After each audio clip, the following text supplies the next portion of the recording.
আসসালামু আলাইকুম সবাইকে। আজকে আমরা রসায়নের খুবই গুরুত্বপূর্ণ একটা টপিক নিয়ে আলোচনা করব, সেটা হচ্ছে ইলেকট্রন বিন্যাস। তো আমরা শুরুতেই দেখি যে ইলেকট্রন বিন্যাস এই শব্দটা অ্যাকচুয়ালি কি। তো বিন্যাস শব্দ দিয়ে আমরা খুবই সহজে বুঝতে পারি যে কোনো কিছুকে বিন্যস্ত করা।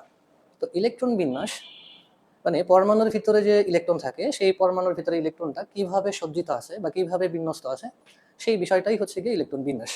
যদি আমরা একটু স্লাইডে দেখি যে কোনো পরমাণুর বিভিন্ন শক্তি স্তরে ও উপশক্তি স্তরে ইলেকট্রনের সুনির্দিষ্ট সজ্জাকেই ইলেকট্রন বিন্যাস বলে। তো এখানে শক্তি স্তর বলতে আমরা যেটাকে বুঝি, ইংরেজি টার্মে এটাকে বলা হয় orbit or subshell, shell, orbit or shell. উপশক্তি স্তর এটাকে বলা হয় হচ্ছে গিয়ে সাবশেল। আর এখানে আরেকটা টার্ম আসে, সেটা হচ্ছে অরবিটাল, সাবশেল, অরবিটাল। আমরা এই দুইটা শব্দ মূলত মনে করি যে আসলে একই জিনিসকে বোঝায়। এটার একটু তফাৎ আছে সাবশেল আর অরবিটালের মধ্যে। সেটা হচ্ছে যে এই যে সাবশেল, আমরা মূলত ধরো হচ্ছে গিয়ে, আমি যদি একটা এক্সাম্পল দিই, বাংলাদেশের রাজধানী হচ্ছে গিয়ে ঢাকা। তো ঢাকা এবার এটা হচ্ছে 64টা জেলায় বিভক্ত, তারপরে হচ্ছে গিয়ে জেলা আবার উপজেলায় বিভক্ত থাকে। তো এই সাবশেলটা মানে শক্তি স্তর বা শেল, সেটা অনেকগুলো শাখা পোশাকে বিভক্ত, যেটাকে আমরা বলতেছি সাবশেল। সেই সাবশেলের ভিতরে আরো অনেক শাখা পোশাখা আছে, যেগুলোকে বলি হচ্ছে গিয়ে অরবিটাল। তাহলে আমি সাবশেলকে বলতে পারি হচ্ছে গিয়ে অরবিটালের একটা গুচ্ছ। অরবিটালের গুচ্ছ হচ্ছে গিয়ে সাবশেল। এই সাবশেলগুলোকেই আমরা অ্যাকচুয়ালি বলি হচ্ছে গিয়ে S P D F, SPDF. এগুলো হচ্ছে গিয়ে সাবশেল বা উপশক্তি স্তর। তার আন্ডারে থাকে হচ্ছে গিয়ে এরকম অনেকগুলা করে অরবিটাল। এক একটা উপশক্তি স্তরের আন্ডারে অনেকগুলা করে অরবিটাল থাকে। তো এই যে এই সমস্ত জায়গাগুলোতে ইলেকট্রনের যে সুনির্দিষ্ট বিন্যাস, এই বিন্যাসটাই হচ্ছে গিয়ে ইলেকট্রন বিন্যাস। এই বিন্যাস আবার নিয়ন্ত্রণ করে হচ্ছে গিয়ে কোয়ান্টাম সংখ্যা। খুবই ইম্পর্টেন্ট একটা বা ইন্টারেস্টিং একটা টপিকস, কোয়ান্টাম সংখ্যা। অনেক কিছু সংখ্যা আমরা শিখলাম, আসলে কোয়ান্টাম সংখ্যাটা আবার কি। চলো কোয়ান্টাম সংখ্যাটা একটু জেনে নিই। তো কোয়ান্টাম সংখ্যা এটা হচ্ছে যে আসলে পরমাণুতে একটা ইলেকট্রনের সম্পূর্ণ ঠিকানা বা অবস্থান নিখুঁতভাবে জানার জন্য যে সংখ্যা ব্যবহার করা হয়, তাকে কোয়ান্টাম সংখ্যা বলা হয়। অর্থাৎ ধরো আমি এখানে অবস্থান করতেছি, আমি আছি হচ্ছে গিয়ে রূপনগর আবাসিক এলাকার 11 নম্বর রোডে 7 নম্বর বাসার ভিক্টাস এডুহাফের 101 নম্বর রুমে। তো এই যে আমি আমার অবস্থানটা সঠিকভাবে বললাম। তো ইলেকট্রনের জন্য যে আসলে ইলেকট্রন কোথায় অবস্থান করতেছে, কোন শক্তি স্তরে অবস্থান করতেছে, সেটার কোন উপশক্তি স্তরে আছে, সেটা এসে আছে নাকি পিতে আছে নাকি ডিতে আছে, তো এটা সঠিকভাবে জানার জন্য আমাদেরকে লাগবে হচ্ছে গিয়ে এরকম কিছু নাম্বার। আমি যেরকম বলছি 11 নম্বর রোড, 7 নম্বর বাসা, 101 নম্বর রুম। তো সেরকম ইলেকট্রনের জন্য এরকম কিছু নাম্বার দরকার হয় জানার জন্য। তো এরকম কোয়ান্টাম সংখ্যা টোটাল আছে হচ্ছে গিয়ে 4টা। একটা হচ্ছে গিয়ে প্রধান কোয়ান্টাম সংখ্যা, যেটাকে প্রকাশ করা হয় হচ্ছে কি এন দ্বারা। তো প্রধান কোয়ান্টাম সংখ্যা এন দ্বারা প্রকাশ করা হয়। সহকারী কোয়ান্টাম সংখ্যা এটাকে এল দ্বারা প্রকাশ করা হয়, এল। এম এটা হচ্ছে চৌম্বকীয় কোয়ান্টাম সংখ্যা, চৌম্বকীয় কোয়ান্টাম সংখ্যাকে প্রকাশ করা হয় হচ্ছে গিয়ে এম দ্বারা। ঘূর্ণন কোয়ান্টাম সংখ্যা এটাকে প্রকাশ করা হয় হচ্ছে গিয়ে এস দ্বারা। তো 4টা কোয়ান্টাম সংখ্যা বা 4টা নাম্বার, যেগুলো হচ্ছে ইলেকট্রনের একদম অবস্থান নিখুঁতভাবে বলে দিতে পারে। তো আসলে এই যে প্রধান কোয়ান্টাম সংখ্যা, এটা বলতে অ্যাকচুয়ালি আমরা কি বুঝি, কোনটাকে বুঝি, প্রধান কোয়ান্টাম সংখ্যা দ্বারা অ্যাকচুয়ালি কি বুঝায়। তো প্রধান কোয়ান্টাম সংখ্যা দ্বারা বোঝা হচ্ছে গিয়ে ইলেকট্রনটা পরমাণুর কোন শক্তি স্তরে আছে। আমরা যদি পরের স্লাইড একটু দেখি, ইলেকট্রনটা পরমাণুর কোন শক্তি স্তরে অবস্থান করতেছে সেটা প্রকাশ করে হচ্ছে গিয়ে প্রধান কোয়ান্টাম সংখ্যা।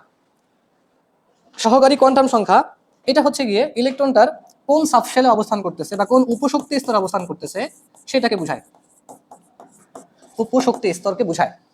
অর্থাৎ এস পি ডি এফ এই ভ্যালুগুলা বোঝায় হচ্ছে গিয়ে সহকারী কোয়ান্টাম সংখ্যা। এটার ভ্যালু হচ্ছে, এল এর যে ভ্যালুটা, এটার ভ্যালু হচ্ছে 0 থেকে n-1 পর্যন্ত, 0 থেকে n-1। অর্থাৎ এল এর ভ্যালুটা হবে এন এর চাইতে 1 কম অলওয়েজ। যেমন আমরা যদি ধরো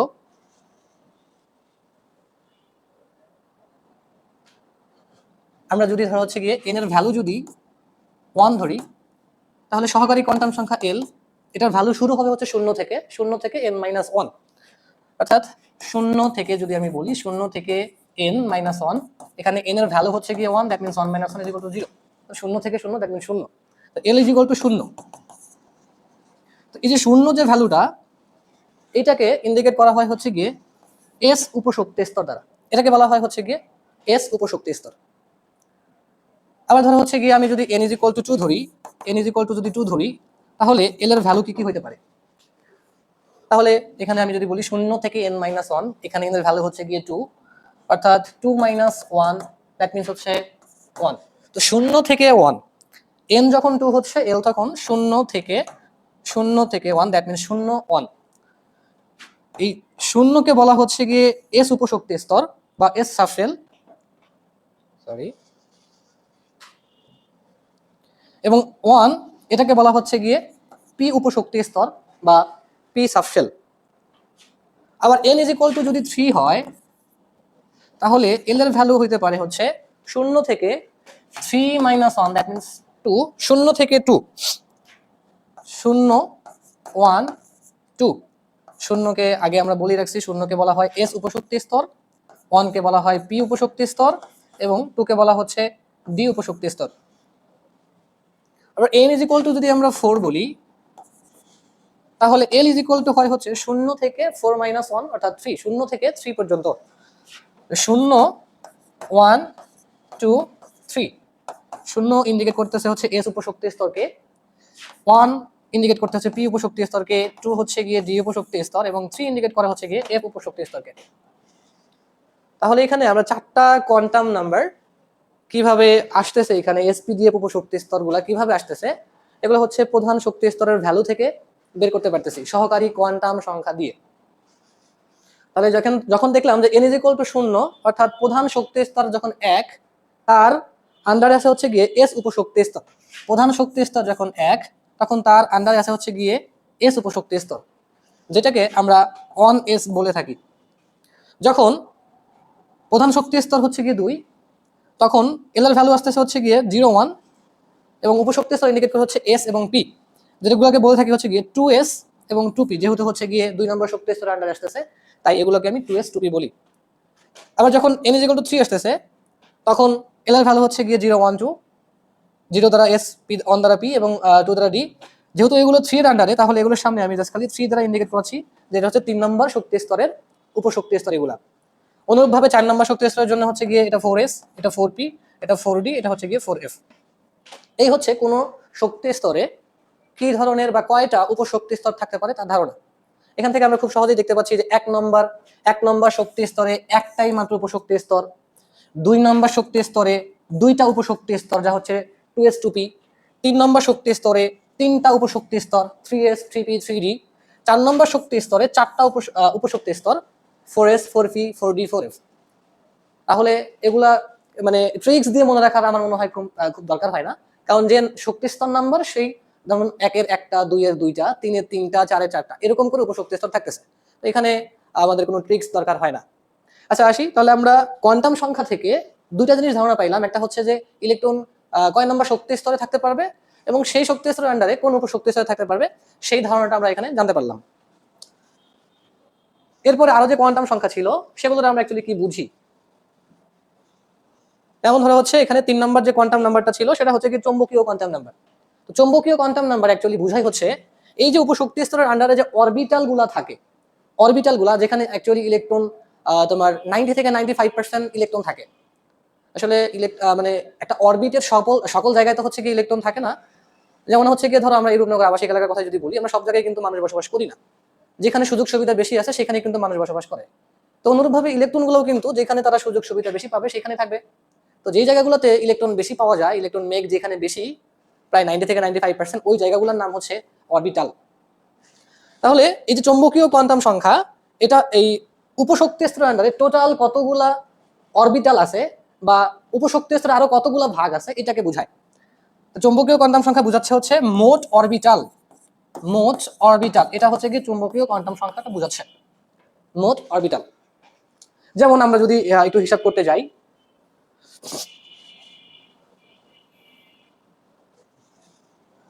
ধরো এখানে লিখে রাখছিলাম 1 নম্বর কক্ষপথের জন্য যেটা,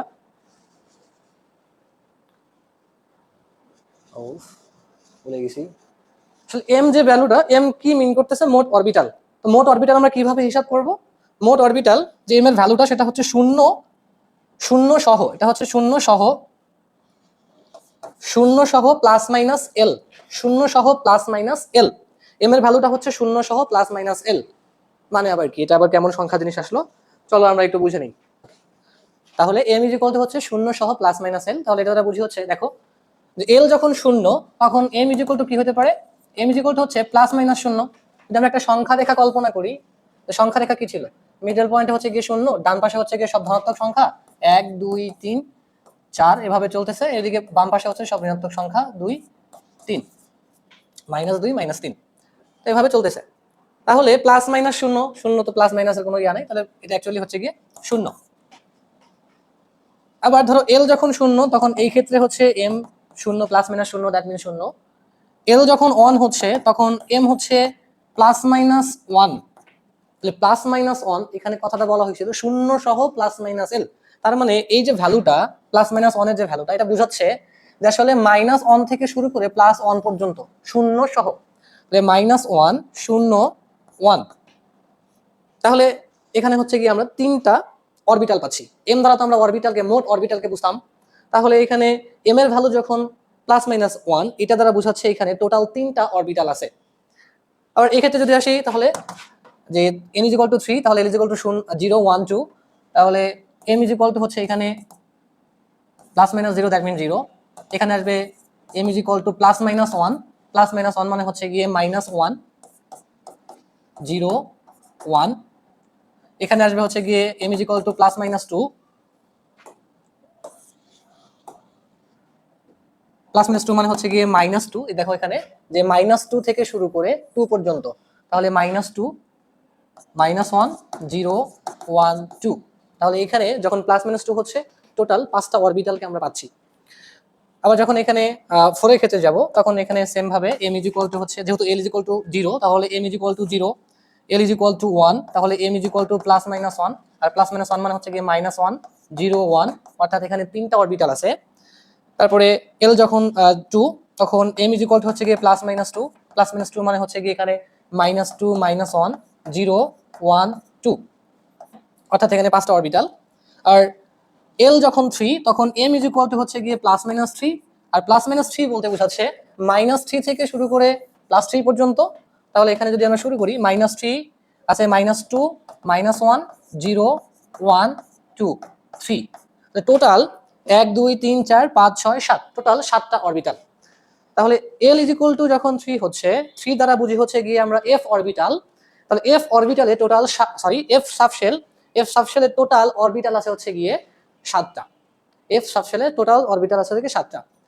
তাহলে একটা কথা বলা শ্রেয়, সেটা হচ্ছে গিয়ে একটা অরবিটালে সর্বোচ্চ 2টা ইলেকট্রন ধারণ করতে পারে। একটা অরবিটাল সর্বোচ্চ 2টা ইলেকট্রন ধারণ করতে পারে। তাহলে আমরা যদি ইলেকট্রনের হিসাবে যাই, তাহলে দেখা যাচ্ছে যে আসলে m ইজ ইকুয়াল টু 0, এটার মিনিং হচ্ছে এখানে একটাই মাত্র অরবিটাল আছে। যদিও 0 মনে হবে যে আসলে 0 ভ্যালু তো 0, 0 কোনো ভ্যালুই নেই। আসলে এখানে একটা অরবিটালকে ইন্ডিকেট করতেছে। তো 0 মানে হচ্ছে এখানে একটা অরবিটাল। যেহেতু এখানে একটা অরবিটাল, যে অরবিটাল হচ্ছে কি এখানে একটা, তাহলে এখানে মোট ইলেকট্রন হচ্ছে কি 2টা। সর্বোচ্চ ধারণ ক্ষমতা হচ্ছে এখানে 2টা। যেহেতু একটা অরবিটালে 2টা ইলেকট্রন, তাহলে ওর আছেই একটা অরবিটাল, সুতরাং এখানে হচ্ছে কি 2টা ইলেকট্রন। আর এটাকে আমরা কি বলতাম? এস। এটাকে কি বলতাম? এস। তাহলে একটা কথা বলাই যায় যে আসলে এস এ সর্বোচ্চ ইলেকট্রন ধারণ ক্ষমতা হচ্ছে গিয়ে 2। তারপরে আসি যে m ইজ ইকুয়াল টু 0, তার মানে এখানে শুধুমাত্র একটাই অরবিটাল ইন্ডিকেট করতেছে, একটা। আর একটা অরবিটালে ইলেকট্রন ধারণ ক্ষমতা হচ্ছে গিয়ে 2টা ইলেকট্রন থাকবে এখানে। আবার এখানে দেখা যাচ্ছে যে m ইজ ইকুয়াল টু যখন l is equal to 1, m is equal to plus minus 1, এখানে মোট হচ্ছে গিয়ে 3টা অরবিটাল। তো 3টা অরবিটালের মধ্যে মোট ইলেকট্রন থাকবে হচ্ছে 3 দুগুণে 6টা, 3 দুগুণে 6টা ইলেকট্রন থাকবে এখানে মোট। তাহলে 2 নম্বর শক্তি স্তর যদি আমি চিন্তা করি, 2 নম্বর শক্তি স্তরে 2টা উপশক্তি স্তর থাকে, একটা হচ্ছে 2s, একটা হচ্ছে 2p। 2s এর আন্ডারে আছে হচ্ছে গিয়ে একটাই অরবিটাল, 2p এর আন্ডারে আছে গিয়ে 3টা অরবিটাল। তাহলে এই 2 নম্বর শক্তি স্তরে মোট অরবিটাল হচ্ছে গিয়ে 3 আর 1 এ 4, মোট অরবিটাল হচ্ছে গিয়ে 4টা। তাহলে ইলেকট্রন থাকবে হচ্ছে 4 দুগুণে টোটাল হচ্ছে গিয়ে 8টা ইলেকট্রন থাকবে, 4 দুগুণে টোটাল 8টা। এরপরে 3 নম্বর শক্তি স্তর যদি আমি চিন্তা করি, 3 নম্বর শক্তি স্তরে আমরা জানি উপশক্তি স্তর আছে 3টা, একটা হচ্ছে 3s 3p 3d। তো 3s এ এখানে m ইজ ইকুয়াল টু হচ্ছে গিয়ে 0, অর্থাৎ এখানে একটা মাত্র অরবিটাল ইন্ডিকেট করতেছে, একটা অরবিটাল ইন্ডিকেট করা মানে হচ্ছে এখানে দুইটা ইলেকট্রন থাকতে পারবে ম্যাক্সিমাম। তারপর হচ্ছে গিয়ে এল ইজ ইকুয়াল টু যখন অন, সেটাকে আমরা বলতেছি পি, অর্থাৎ এখানে এম এর ভ্যালু -1 0 1। এখানে হচ্ছে গিয়ে তিনটা অরবিটাল, তো তিনটা অরবিটাল ইলেকট্রন থাকবে হচ্ছে গিয়ে 6টা, 3 × 6টা। তারপরে এল ইজ ইকুয়াল টু যখন 2, এখানে 2 মানে হচ্ছে -2 সরি -2 -1 0 1 2, টোটাল 5টা অরবিটাল। তাহলে 5টা অরবিটালে ইলেকট্রন থাকতেছে হচ্ছে গিয়ে 5 × 10টা ইলেকট্রন। তো 3 নম্বর শক্তি স্তরে মোট অরবিটাল যদি আমি হিসাব করতে যাই, যে এস এ একটা অরবিটাল, পি তে হচ্ছে 3টা অরবিটাল এবং ডি তে হচ্ছে গিয়ে 5টা, তাহলে মোট হচ্ছে 1 3 4 4 5 9। তাহলে 3 নম্বর শক্তি স্তরে মোট অরবিটাল যদি বলি, মোট অরবিটাল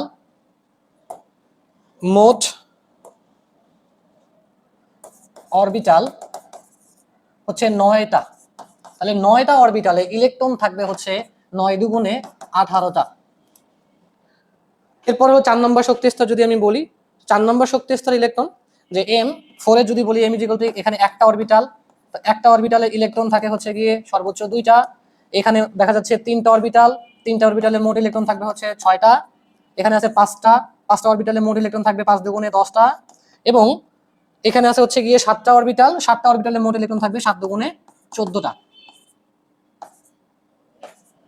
7 দুগুণে 14টা।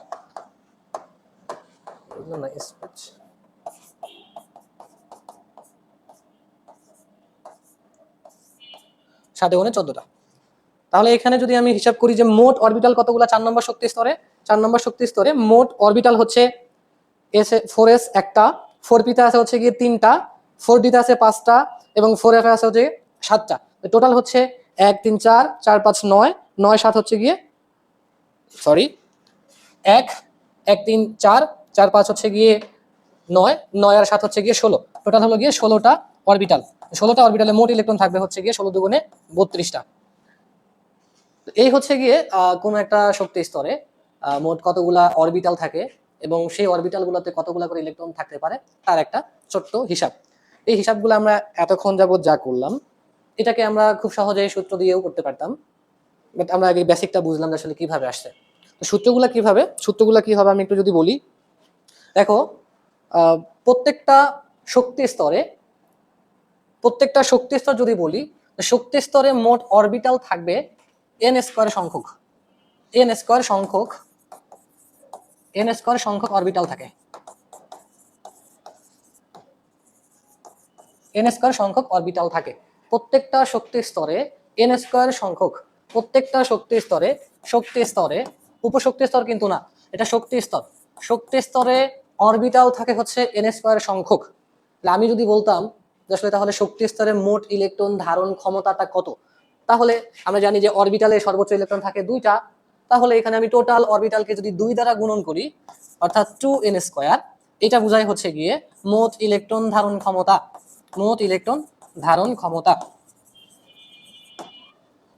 কার মোট ইলেকট্রন ধারণ ক্ষমতা? এটা অবশ্যই শক্তি স্তরের মোট ইলেকট্রন ধারণ ক্ষমতা। এখন যদি বলতাম উপশক্তি স্তর দিয়ে আমরা কিভাবে হিসাব করব? উপশক্তি স্তরের কথা হচ্ছে যে কতগুলা একটা উপশক্তি স্তরে কতগুলা অরবিটাল থাকবে, এটা আমরা কিভাবে হিসাব করতাম?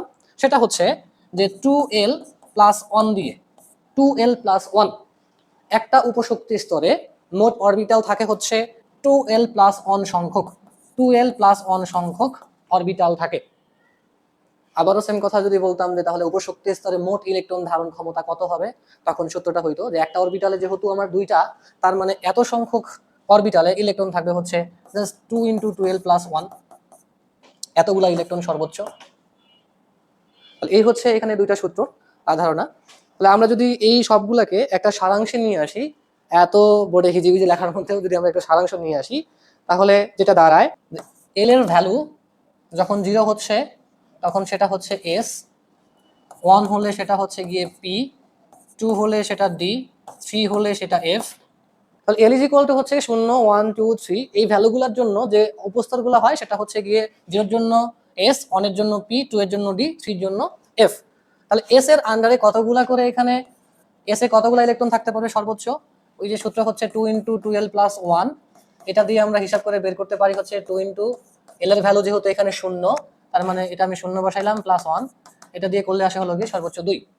তো এই সূত্র দিয়ে যদি আমি সেম ভাবে করি প্রত্যেকটার জন্য, সেটা হলো 2 × 1 + 1, 2 কে 2, 2 কে 2 একে 3, 3 দুগুণে 6। তারপরে যদি আমি বলি ডিতে মোট ইলেকট্রন কয়টা থাকতে পারে, 2 ইন্টু 2l। এখানে এল এর ভ্যালু হচ্ছে গিয়ে 2 প্লাস 1, অর্থাৎ 2 2 এ 4, একে 5, 5 দুগুণে 10টা ইলেকট্রন। এফ এর ক্ষেত্রে যদি আমি বলি তাহলে 2 ইন্টু, এখানে এফ এর ভ্যালু হচ্ছে গিয়ে 3, মানে এফ এল এর ভ্যালু হচ্ছে গিয়ে 3 প্লাস 1, 3 দুগুণে 6, একে 7, 7 দুগুণে 14, এ হলো 14টা ইলেকট্রন। তাহলে এস এ থাকতে পারে সর্বোচ্চ 2টা ইলেকট্রন, পিতে থাকতে পারে সর্বোচ্চ 6টা ইলেকট্রন, ডিতে থাকতে পারে সর্বোচ্চ 10টা ইলেকট্রন, এফ এ থাকতে পারে সর্বোচ্চ 14টা ইলেকট্রন। এই হিসাবটা কিন্তু আমরা এইখানে করে ফেলছি যে এসে থাকে হচ্ছে গিয়ে সর্বোচ্চ 2টা ইলেকট্রন, পিতে থাকে সর্বোচ্চ 6টা ইলেকট্রন, ডিতে থাকে সর্বোচ্চ 10টা ইলেকট্রন এবং এফে থাকে হচ্ছে গিয়ে 14টা ইলেকট্রন। এটা হচ্ছে গিয়ে আমরা অরবিটাল দিয়ে বা উপশক্তি স্তর দিয়ে কিভাবে হিসাব করতে পারি মোট ইলেকট্রন থাকে কতগুলা, তার একটা হিসাব। এখন আমরা যদি এই জিনিসগুলা পরীক্ষায় কিভাবে আসতে পারে, যে এত কিছু আমরা শিখলাম, যে হিজিবিজি এত কিছু শিখলাম, তো এইখান থেকে অ্যাকচুয়ালি কি আসবে পরীক্ষার মধ্যে। এখান থেকে খুব কমন একটা কোশ্চেন আসে যে 2D অথবা 3F সম্ভব কিনা, 2D আর 3F সম্ভব কিনা। তো দেখি সম্ভব কিনা। 2D আসলে এই জিনিসগুলোকে, এই যে দুইটা জিনিস, একটা 2 একটা D, এগুলো কি মিন করতেছে? 2 মিন করে হচ্ছে গিয়ে n এর ভ্যালু, আর D এটা হচ্ছে গিয়ে l কে বোঝায়। n আর l কি কখনো সমান হইতে পারে? আমরা বলি n এবং l এটা কি কখনো সমান হইতে পারে? আমাদের কমন সেন্স কি বলে দেখি। n আর l এর মধ্যে সম্পর্ক, মানে l যেটা ছিল, l কিন্তু হচ্ছে 0 থেকে n-1 পর্যন্ত। l হচ্ছে 0 থেকে n-1 পর্যন্ত। তাহলে n এবং l এই দুইটা ভ্যালু কি কখনো সমান হইতে পারে কিনা দেখি। আসলে l যেটা ছিল এটা বলা হয়েছে 0 থেকে n-1, অর্থাৎ l এর ভ্যালু সর্বদা n থেকে 1 কম হবে। l এর ভ্যালু সর্বদা n থেকে 1 কম হবে। তাহলে আমি যদি এখানে যে প্রশ্নটা করা হয়েছিল যে 2D সম্ভব কিনা বা 3F সম্ভব কিনা, 2D এর জন্য n এর ভ্যালু হচ্ছে গিয়ে 2 এবং l এর ভ্যালু হচ্ছে গিয়ে 2। এখানে দেখতে পাচ্ছি n ও হচ্ছে 2, l ও হচ্ছে গিয়ে 2। একটু আগে আমরা দেখলাম যে l এর ভ্যালু সর্বোচ্চ গেলে যাইতে পারে হচ্ছে n থেকে 1 কম। তো কখনোই n আর l সমান হইতে পারে না, সুতরাং এখানে n 2D সম্ভব হবে না। আবার যদি 3F এর কথা বলি, তো 3F এর মধ্যে এখানে n এর ভ্যালু হচ্ছে গিয়ে 3, f এখানে l এর ভ্যালু হচ্ছে গিয়ে 3। তাহলে এখানেও দেখা যাচ্ছে যে n এবং l এই দুইটা ভ্যালু সেম হয়ে গেছে। যেহেতু এখানে n আর l কখনোই সমান হতে পারে না, তার মানে 3F ও সম্ভব না। এটা এখানে খুবই গুরুত্বপূর্ণ একটা কোশ্চেন ছিল। এরপরে আরো এখান থেকে যে কোশ্চেনগুলো আসে, সৃজনশীল কোশ্চেন হিসাবে আসে, যে আসলে কোনো একটা মৌলের ইলেকট্রন বিন্যাস দিবে, ইলেকট্রন বিন্যাস দিয়ে বলে হচ্ছে গিয়ে যে এটার এম শেলে বা এন শেলে সর্বোচ্চ কতটি ইলেকট্রন থাকতে পারে তা অরবিটালের ধারণা অনুযায়ী দেখাও। বা বলতে পারে হচ্ছে গিয়ে যে অরবিটালে যতগুলো ইলেকট্রন থাকে তার মোট অরবিটালের ইলেকট্রন 2n² সূত্রকে সমর্থন করে। তো এই টাইপসের যে কোশ্চেনগুলো, সেগুলো হচ্ছে গিয়ে আমরা যে শেলের কথা বলবে, এম শেল যদি বলতো, এম শেল বলতে হচ্ছে গিয়ে 3 নম্বর কক্ষপথকে বোঝায়। তো 3 নম্বর কক্ষপথের হচ্ছে গিয়ে এই ছকটা যদি আমরা দিতাম, যে প্রশ্নটা বলতো যে আসলে এম শেলে কতটি ইলেকট্রন থাকতে পারে, তাহলে আমরা এই যে অরবিটালের ধারণার আলোকে এইটুকু দিতে পারলেই আমাদের অ্যান্সার হয়ে যেত। যদি আমাকে বলতো এন শেলে কতটি ইলেকট্রন থাকতে পারে তা অরবিটাল ধারণার আলোকে দেখাও, এন শেলে কতটি ইলেকট্রন থাকতে পারে তা অরবিটাল ধারণার আলোকে দেখাও, তাহলে আমাকে n = 4, তো এই অংশটুকু যদি আমি দেখাতে পারতাম তাহলে হচ্ছে আমার ফুল অ্যান্সার হয়ে যেত। তো এখান থেকে সৃজনশীল কিভাবে আসতে পারে, এখানে 2D অর 3F এটা হচ্ছে খ নম্বরের জন্য ইম্পর্টেন্ট। এই হলো কোয়ান্টাম নাম্বার থেকে আমাদের মানে প্রশ্নে বা সরি, এ হলো কোয়ান্টাম নাম্বার থেকে আসা আমাদের প্রশ্ন। তাহলে কোয়ান্টাম নাম্বারটা অ্যাকচুয়ালি ছিল হচ্ছে যে একটা ইলেকট্রনের সুনির্দিষ্ট অবস্থান বা ঠিকানা খুঁজে বের করা। একটা ইলেকট্রন কোন শক্তি স্তরে আছে বা কোন উপশক্তি স্তরে আছে, এইটা খুঁজে বের করতাম হচ্ছে কি আমরা কোয়ান্টাম সংখ্যা দিয়ে। তাহলে আমরা কোয়ান্টাম সংখ্যা থেকে কোন একটা মৌলের সঠিক অবস্থান বা নিখুঁত অবস্থান কোথায় হতে পারে সেটা খুঁজে বের করতে পারি। তাহলে এখান থেকে আমরা আরো অনেক কিছু দেখলাম যে আসলে একটা কক্ষপথে বা একটা শক্তি স্তরে কতগুলা উপশক্তি স্তর থাকে এবং সেই আন্ডারে কতগুলা অরবিটাল থাকে। তো এগুলোকে যদি আমি একটা সারসংক্ষেপ বলি যে এখান থেকে আমরা কি কি পাইলাম, দেখো যে 1 নম্বর শক্তি স্তরে জানি হলো কি একটা উপশক্তি স্তর থাকে, যেটাকে আমরা বলতেছি 1s। 2 নম্বরে হচ্ছে গিয়ে দুইটা উপশক্তি স্তর 2s 2p। 3 নম্বর শক্তি স্তরে 3টা 3s 3p 3d, 4 নম্বর শক্তি স্তরে 4টা 4s 4p 4d এন্ড হচ্ছে গিয়ে 4f। এই হলো গিয়ে আমাদের 4টা শক্তি স্তর এবং 4টা শক্তি স্তরের উপশক্তি স্তর।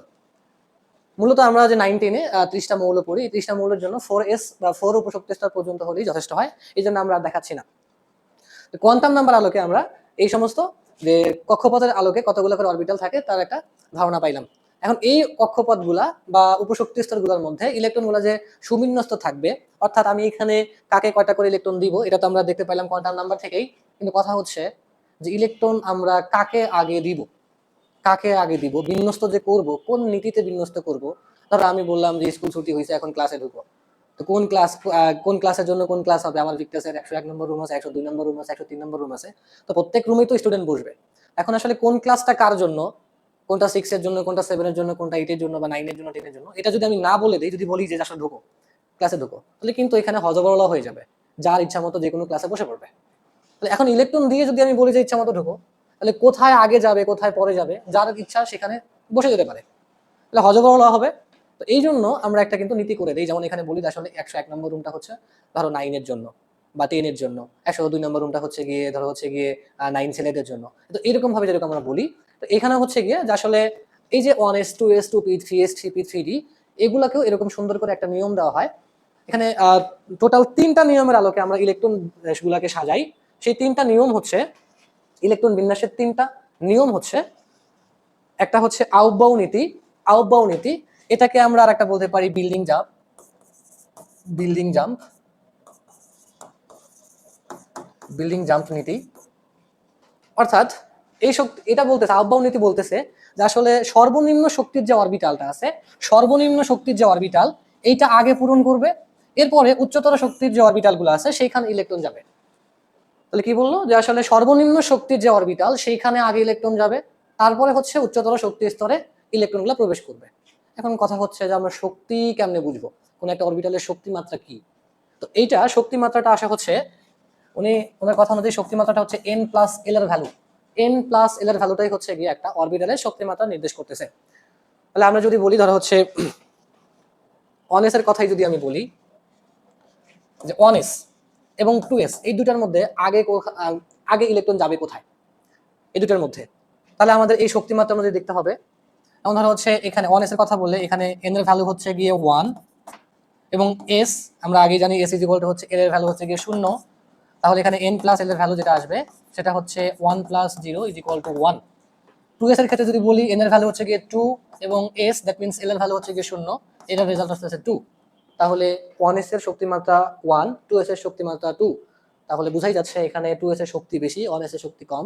সুতরাং আউবাউ নীতি অনুসারে ইলেকট্রন আগে 1s এ প্রবেশ করবে, ইলেকট্রন আগে 1s এ প্রবেশ করবে, যার শক্তি কম সেখানে আগে ইলেকট্রন প্রবেশ করবে।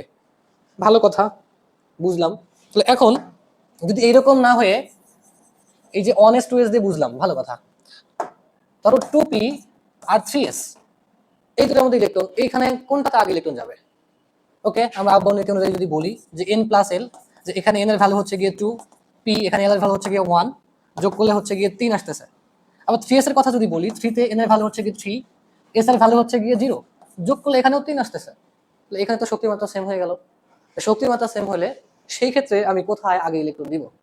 তো আউবাউ এর কথা অনুযায়ী সেইটা হচ্ছে যার n এর ভ্যালুটা কম, যার n এর ভ্যালু কম সেখানে আগে ইলেকট্রন যাবে, n এর মান যার কম সেখানে আগে ইলেকট্রন যাবে। অর্থাৎ এখানে 2p তে আগে ইলেকট্রন যাবে, যেহেতু এখানে n এর ভ্যালু 2 এবং এখানে n এর ভ্যালু হচ্ছে 3, অর্থাৎ 2p তে আগে ইলেকট্রন যাবে। তাহলে ইলেকট্রন কোথায় আগে যাবে এটা বলে হচ্ছে গিয়ে আউবাউ নীতিতে, আউবাউ প্রিন্সিপাল, যে কম শক্তিতে আগে ইলেকট্রন যাবে, কম শক্তির অরবিটালে আগে ইলেকট্রন যাবে, বেশি শক্তির অরবিটালে পরে ইলেকট্রন যাবে, যেটা আমরা n প্লাস l দিয়ে বের করতে পারি খুব সহজেই। এরপরে আরো যে দুইটা আছে, পাউলের বর্জন নীতি, হুন্ডের নিয়ম, এগুলো হচ্ছে আমরা মূলত ইন্টারমিডিয়েটে পড়বো, এটা পরবর্তী ক্লাসের জন্য। এরপরে আসি যে আসলে আউবাউ নীতি অনুযায়ী যেটা বলা হয়েছে যে 1s 2s শক্তি ক্রমটা, যে 1s এর শক্তি হচ্ছে গিয়ে এখানে সবচেয়ে কম, তারপরে 2s এর, তারপরে 2p 3s 3p, দেন হচ্ছে গিয়ে 3p এর পরে আসলে গিয়ে 4s এবং 3d। এই যে 4s এবং 3d যদি বলি, খুবই ইম্পর্টেন্ট দুইটা জিনিস এখানে থেকেই কোশ্চেন আসে। যে 4s এটা শক্তির মাত্রা হচ্ছে গিয়ে 4, s এর ভ্যালু হচ্ছে গিয়ে 0, দ্যাট মিনস রেজাল্ট আসতেছে 4। তারপরে 3ডির কথা যদি বলি, এখানে এর ভ্যালু হচ্ছে গিয়ে 3, ডি হচ্ছে গিয়ে 2, যোগ করলে আসতেছে 5। তাহলে 4s এর ভ্যালু হচ্ছে গিয়ে শক্তিমাত্রা হচ্ছে গিয়ে 4 এবং 3ডির শক্তিমাত্রা হচ্ছে গিয়ে 5। তার মানে এখানে এই 3p-তে ইলেকট্রন পূর্ণ হবার পরেই 3d-তে না গিয়ে 4s ইলেকট্রন যাবে। যেমন আমরা যদি পটাশিয়ামের কথা চিন্তা করি, 19 নম্বর মৌল, 18 পরবর্তীতেই যে 19 নম্বর মৌল, সেটার ইলেকট্রন বিন্যাস করলে হচ্ছে 1s2, 2s2, 2p6, 3s2, 3p6। আমরা 18টা ইলেকট্রন এখানে দিয়ে ফেললাম, এখানে দুইটা 4টা, 6টা 10টা, 10 আর 2 হচ্ছে গিয়ে 12, 12 6 18। এখন 19 নম্বর ইলেকট্রনটা কোথায় যাবে? সেটা হচ্ছে যে 3d এবং 4s এই দুইটার মধ্যে শক্তিমাত্রা যেহেতু 4s এর কম, তাহলে 19 নম্বর ইলেকট্রনটা হচ্ছে গিয়ে 4s এ যাবে, 3d-তে একটা ইলেকট্রন যাবে না।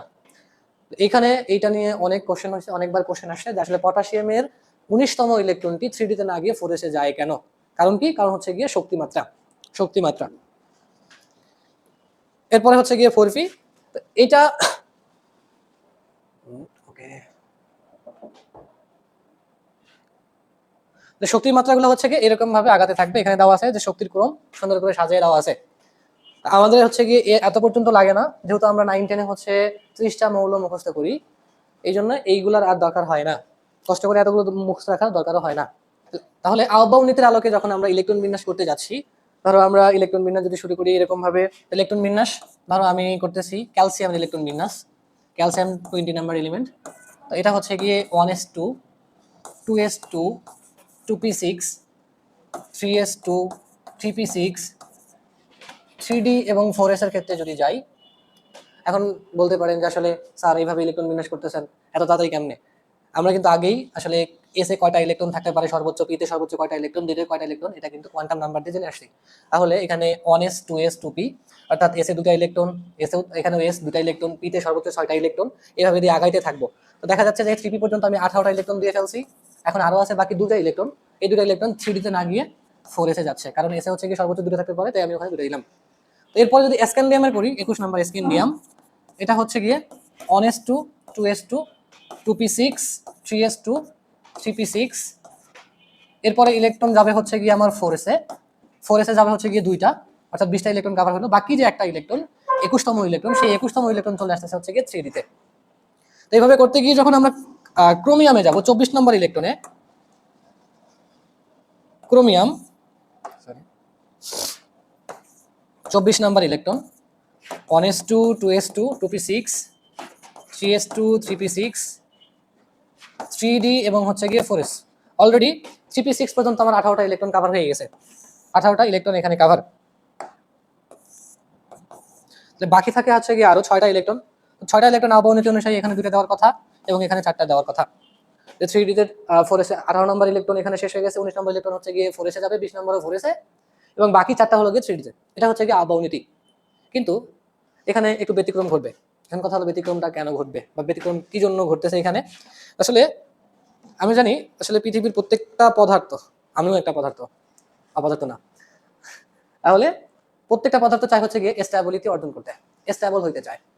তো অনুরূপভাবে একটা পরমাণুগুলো হচ্ছে গিয়ে স্ট্যাবল হইতে চায়। তো পরমাণু স্ট্যাবল হইতে পারে কিভাবে? পরমাণু স্ট্যাবল হইতে পারে হচ্ছে গিয়ে তার সর্বশেষ যে কক্ষপথগুলো থাকে, যতগুলো ইলেকট্রন থাকার কথা থাকতে পারে সর্বোচ্চ, ঠিক ততগুলো করেই যদি ইলেকট্রন থাকে তাহলে সে স্ট্যাবল, সে সবচেয়ে বেশি স্ট্যাবল। আর একভাবে সে স্ট্যাবল হতে পারে, সেটা হচ্ছে গিয়ে যখন সে অর্ধপূর্ণ অবস্থায় থাকতে পারে। অর্থাৎ আমি যদি বলি যে এস এখানে দুটো ইলেকট্রন ম্যাক্সিমাম, এস এর দুইটার অর্ধেক হচ্ছে গিয়ে এক, তাহলে এসে যদি দুইটাও থাকে তাহলে সে স্ট্যাবল, এবং তার অর্ধেক একটা থাকলে তাও সে স্ট্যাবল, কিন্তু আগেরটা তুলনায় কম স্ট্যাবল। তো পিতে সর্বোচ্চ 6টা ইলেকট্রন, তো 6টাই যদি থাকে তাহলে সে বেশি স্থিতিশীল অবস্থা, যদি 6টা ইলেকট্রন থাকে তাহলে সে মোর দ্যান স্ট্যাবল, আর যদি 6টা না থেকে 3টা থাকে তাহলে এটাও স্ট্যাবল, বাট আগের তুলনায় একটু কম। অনুরূপভাবে ডি এর কথা যদি আমি চিন্তা করি, ডিতে 10টা ইলেকট্রন ম্যাক্সিমাম থাকতে পারে, 10টাই যদি থাকে তাহলে সে সুন্দর স্ট্যাবল, বাট যদি 5টা থাকে তাও স্ট্যাবল, কিন্তু এখানে দেখা যাচ্ছে 4টা দিয়ে রাখছি, এখানে 2টা দিয়ে রাখছি, তাহলে এখানে সুন্দর মতো আসলে ও চাচ্ছে যে ওকে যদি আমরা আরো একটা ইলেকট্রন দিতে পারতাম তাহলে ও সুন্দর মতো স্ট্যাবল হয়ে যেত। তাই এখানে যে ব্যাপারটা ঘটে যে এখানে 4 না হয়ে আর এখানে 2 না হয়ে ইলেকট্রন এখান থেকে 19 নাম্বার ইলেকট্রনটা 4s এ যায় এবং 20 নাম্বার ইলেকট্রনটা সুন্দর মতো এই 3d-তে চলে এসে এখানে 5টা ইলেকট্রন বানায় ফেলে। তাহলে এখানে আমরা যদি বলি 20 নাম্বার ইলেকট্রন কিন্তু ক্রোমিয়ামের 20 নাম্বার ইলেকট্রন কিন্তু চলে আসছে হচ্ছে 3d-তে। তাহলে এই যে 3D তে এসে এটা অর্ধপূর্ণ করলো, তাহলে এটা স্টেবল হলো। এস এটাও অর্ধপূর্ণ হলো, এটাও স্টেবল হলো, দুইটাই এখন স্টেবল। তাহলে সুন্দর মতো ক্রোমিয়াম এখানে স্টেবল আছে। অনুরূপভাবে আর একটা মৌল এখানে আছে 30টা মৌলের ভিতরে, সেটা হচ্ছে গিয়ে কপার, 29 নম্বর মৌল। আমি যদি কনফিগারেশনে যাই, এই পর্যন্ত হচ্ছে গিয়ে আর্গন 18টা, এখানে আর্গন গেল, এভাবে আমরা ইলেকট্রন বিন্যাস করতে পারি। আর্গন 18টা ইলেকট্রন এখানে চলে এসেছে, বাকি 3D আর হচ্ছে গিয়ে 4s এর কথা। 18 পরে এখানে আহ্বায়ক নীতি অনুসারে 18, 19, 20 এখানে ধরে যাবে। বাকি যে 8টা ইলেকট্রন, সরি বাকি যারা 9টা ইলেকট্রন এখানে আসবে। এটা হচ্ছে আহ্বায়ক নীতি। কিন্তু দেখা যাচ্ছে যে দিতে 9টা, আরো একটা দিতে পড়লে সে স্টেবল হচ্ছে। তাহলে কি করবে, যে এই যে 4s থেকে একটা ইলেকট্রন, দুটা থেকে এখানে একটা ইলেকট্রন, এই ডিতে চলে আসবে, 10টা হবে, এবং এখান থেকে একটা ইলেকট্রন যাওয়ার কারণে এখানে একটা হবে। তাহলে এস এটা অর্ধপূর্ণ স্টেবল, ডি পূর্ণ এটাও স্টেবল। তাহলে এই যে স্টেবিলিটি অর্জনের লক্ষ্যে এই যে ক্রোমিয়াম আর কপারের দুইটা ব্যতিক্রম দেখা যায়, এই দুইটা ব্যতিক্রম হচ্ছে গিয়ে খুবই খুবই ইম্পর্টেন্ট ফর এসএসসি, খুবই ইম্পর্টেন্ট এই দুইটা ব্যতিক্রম এখানে। আসলে কেমিস্ট্রি মানে ব্যতিক্রম, আর ব্যতিক্রম মানে ইম্পর্টেন্ট। কেন ইম্পর্টেন্ট? কারণ এগুলো পরীক্ষায় আসে। 3+ একটা আয়ন আছে, তার ইলেকট্রন বিন্যাস কোনটা হবে, এটা যদি আমরা করতে যাই। Fe3+, আমরা নর্মাল আয়রন যদি চিন্তা করতাম তাহলে ভালো কথা ছিল, আয়রন 26 নম্বর ইলেকট্রন, কিন্তু মাথার মধ্যে আসলো 3+, Fe3+, মাথার মধ্যে 3+, এটা দেখি বোঝায় আসলে মাথার মধ্যে প্লাস বা মাইনাস, ডান পাশের মাথায় ডান পাশের উপরে প্লাস বা মাইনাস দিয়ে বোঝায় হচ্ছে গিয়ে ইলেকট্রন ত্যাগ বা গ্রহণের ব্যাপারটা। যখন একটা মৌল ইলেকট্রন ত্যাগ করে তখন সে পজিটিভ হয়, যখন ইলেকট্রন গ্রহণ করে তখন সে নেগেটিভ হয়। যে কয়টা ছেড়ে দিবে তার মাথায় তত প্লাস হবে, যে কয়টা ইলেকট্রন গ্রহণ করবে তার মাথায় ততটা মাইনাস হবে। Fe3+, তার মানে সে 3টা ইলেকট্রন ছেড়ে দিছে, ইলেকট্রন ছাড়ছে, চেঞ্জ হলে ইলেকট্রনের হবে। এখন কথা হলো ইলেকট্রন ছাড়বে, যে ছাড়বে তো ছাড়বে কোত্থেকে? তো এখানে আয়রনের তো কক্ষপথ যদি আমি চিন্তা করি, আয়রনের টোটাল 4টা কক্ষপথ আছে, 4টা কক্ষপথের মধ্যে কোত্থেকে ইলেকট্রন ছাড়বে, এটা মাথায় অবশ্যই গাইতে রাখতে হবে। ইলেকট্রন ছাড়লে সর্বশেষ কক্ষপথ থেকে ইলেকট্রন ছাড়বে, ইলেকট্রন গ্রহণ করলেও সর্বশেষ কক্ষপথে ইলেকট্রন গ্রহণ করবে। এই কথা যদি মাথায় রাখি, তাহলে আমি ইলেকট্রন বিন্যাস যদি করতে যাই, ধরো হচ্ছে গিয়ে এখানে নর্মাল আয়রন যদি চিন্তা করতাম, নর্মাল আয়রনের ইলেকট্রন বিন্যাস হচ্ছে আমার 1s2, 2s2, 2p6, 3s2, 3p6, 4s2, 3d6, 18, 20, 6, 26, এটা হচ্ছে কি আমার নর্মাল আয়রনের ইলেকট্রন বিন্যাস। তো ধরো আমি বললাম যে আয়রন 2টা ইলেকট্রন সাইডে দিছে, তো ছাড়লে কোথেকে ছাড়বে? সর্বশেষ কক্ষপথ থেকে, এখান থেকে ছাড়বে, এই দুইটা চলে যাবে, অর্থাৎ Fe2+। তখন কি থাকতেছে? 1s2, 2s2, 2p6, 3s2, 3p6, 3d6। এখন ধরো আমি বললাম যে না, আয়রন আরো একটা ইলেকট্রন ছাড়ছে, Fe2+ থেকে আরো একটা ছাড়ছে, তার মানে হচ্ছে গিয়ে আমার Fe3+। তখন হচ্ছে 1s2, 2s2, 2p6, 3s2, 3p6, এখান থেকে আরো একটা ইলেকট্রন ছাড়ছে, তার মানে হচ্ছে গিয়ে 3d5। এখানে যে 4sটা ছিল, এখানে কিন্তু 4s শূন্য ছিল, এখানেও 4s শূন্য। তো যদি আমরা ওই যে শূন্য শূন্য প্রিয় শূন্য ডিপিএস করো যদি ওইটা দিয়ে করতাম, অর্থাৎ আমরা যেটা করে থাকি যে আসলে 4s কে এখানে 3d-র আগে লিখি এবং 3d কে 4s এর পরে লিখি, অর্থাৎ লিখে হচ্ছে গিয়ে 4s2, 3d6। তখন অ্যাকচুয়ালি আমাদের মাথায় চলে আসে যে আচ্ছা সর্বশেষ কক্ষপথ থেকে ইলেকট্রন চলে যাবে, তখন আর বুঝি না যে সর্বশেষ কক্ষপথ হচ্ছে গিয়ে 4s, এটা তখন আর মাথায় থাকে না। তখন আমরা বলে দিই যে 3টা 3d থেকে চলে গেছে, অর্থাৎ এখানে 3d3 হচ্ছে, এটা হয়ে যায়। যেমন এখানে মনে হয় দেওয়া আছে 3d3, এই যেটা ক নম্বর দেই, তো মানে খুশিতে ঠেলাই দেখবা হচ্ছে গিয়ে ক নম্বর দাগায় বসে আছি। কিভাবে? কারণ এই যে 3d6 সর্বশেষ আমি লিখে রাখছি, যে শোনো শোনো ডিপিএস, ওই ট্রিক্স মনে রেখা, 3d কে আমি লাস্টে রাখছি। রাখো, সমস্যা নাই, লিখলে সমস্যা নাই, কিন্তু সমস্যাগুলো হচ্ছে এখানে যখন আমরা আয়ন ইলেকট্রন বিন্যাস করতে যাচ্ছি, এখানে কি হচ্ছে আমার সর্বশেষে 3d লিখে রাখছি, 3টা ইলেকট্রন যাওয়ার কথা, 3টা ইলেকট্রন গিয়ে 3d3 রয়ে গেছে, তাহলে খুশিতে আমি এটা দাগায় রাখবো, কিন্তু এটা ভুল। আচ্ছা, তাহলে এটা যদি ভুল হয়, এটা কি বোঝাচ্ছে? যে আসলে আমার নরমালি এখানে 2টা থাকার কথা ছিল, 2টা থেকে চলে গেছে, তার মানে এটা হচ্ছে কি Fe2+ কে বোঝাচ্ছে, এটা Fe2+ কে বোঝাচ্ছে, কিন্তু আমার চাইছে হচ্ছে Fe3+, তার মানে এটাও অ্যান্সার হচ্ছে না। আচ্ছা, এখানে এই দুটা, এটা এখানে কতগুলো বুঝাইছে, কয়টা ইলেকট্রন ছাড়ছে? এখানে আয়রন 5টা ইলেকট্রন ছাড়ছে, এখানে 2টা ছিল, এখানে 3টা, 6টা ছিল, 3টা চলে গেছে, 2টা চলে গেছে, টোটাল 5টা ইলেকট্রন চলে গেছে, মানে এটাও বাতিল। তো এইটা হচ্ছে কি আমার সঠিক অ্যান্সার, কারণ এই যে দেখো আমরা এখানে করে ফেলছি যে Fe3+, সেটা হচ্ছে গিয়ে 3d5 হয়, 4s শূন্য হয়, 3d5, 4s শূন্য। তাহলে আমি ওই ট্রিক্সের বিরোধিতা করতেছি না, তুমি মনে রাখো, সমস্যা নাই, কিন্তু ঝামেলাগুলো বাধবে হচ্ছে আমরা যখন আয়নের ইলেকট্রন বিন্যাস করবো তখন। মনে রেখে রাখো, সমস্যা নাই, রাখার পরে যখন আয়ন ইলেকট্রন বিন্যাস করতে যাবা তখন অবশ্যই খেয়াল রাখবা ইলেকট্রন 4s অর্থাৎ সর্বশেষে যেটা থাকে সেখান থেকে যাবে, সিরিয়াল মেনটেন করে 3d থেকে যাবে না। আচ্ছা, এরপরে দেখো আরো কিছু কোশ্চেন সলভ করি। বলা হচ্ছে প্রধান শক্তি স্তর n = 3। n = 3 এ মোট অরবিটালের সংখ্যা কত? তো এটা শক্তি স্তর বলছে, শক্তি স্তরে মোট অরবিটালের সংখ্যা যে সূত্র সেটা কি n স্কয়ার। তার মানে এটা 3 স্কয়ার = 9, এটা আগেই বলে ফেলছি 9টি। সেখানে দেওয়া আছে n স্কয়ার দিয়ে হবে।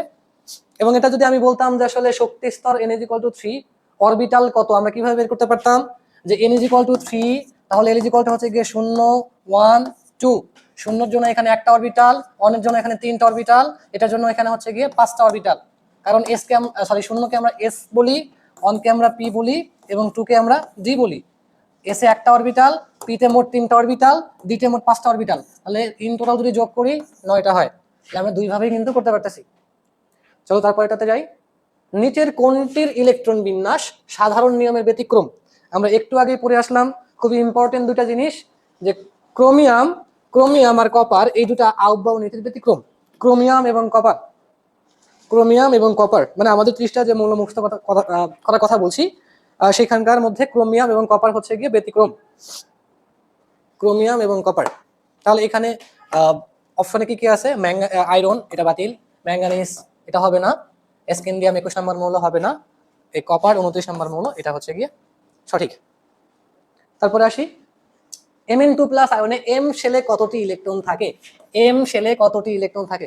m শেল বলতে আমরা কি বুঝি? m শেল বলতে বুঝি হচ্ছে 3 নম্বর কক্ষপথ। তো 3 নম্বর কক্ষ, তাহলে গ্রামে কি করতে হবে? Mn2+ এর যে ইলেকট্রন বিন্যাসটা করে ফেলতে হবে। ম্যাঙ্গানিজ, এটা হচ্ছে গিয়ে 25 নম্বর মৌল। তাহলে এখানে দুটো ইলেকট্রন ছেড়ে দিয়েছে, তাহলে তার ইলেকট্রন আছে 23টা। আমরা যদি ইলেকট্রন বিন্যাস করি সেটা হচ্ছে 1s2 2s2 2p6 3s2 3p6 3d আর 4 যদি বলতাম, তাহলে এখানে থাকতো ইলেকট্রন হচ্ছে 2টা, এখানে 5টা। এটা নর্মাল ক্ষেত্রে ছিল, বাট 2টা ইলেকট্রন চলে গেছে, অর্থাৎ এখানে 0। 3d5 4s 0, 3d5 4s 0। আমাকে বলছে m শেল মানে 3 নম্বর কক্ষপথ। 3 নম্বর কক্ষপথ এই যে এটা 3 নম্বর কক্ষপথে টোটাল কয়টা ইলেকট্রন আছে? 6 2 8 8 5 13, টোটাল ইলেকট্রন হচ্ছে গিয়ে 13টা। n = 4 এবং l = 1।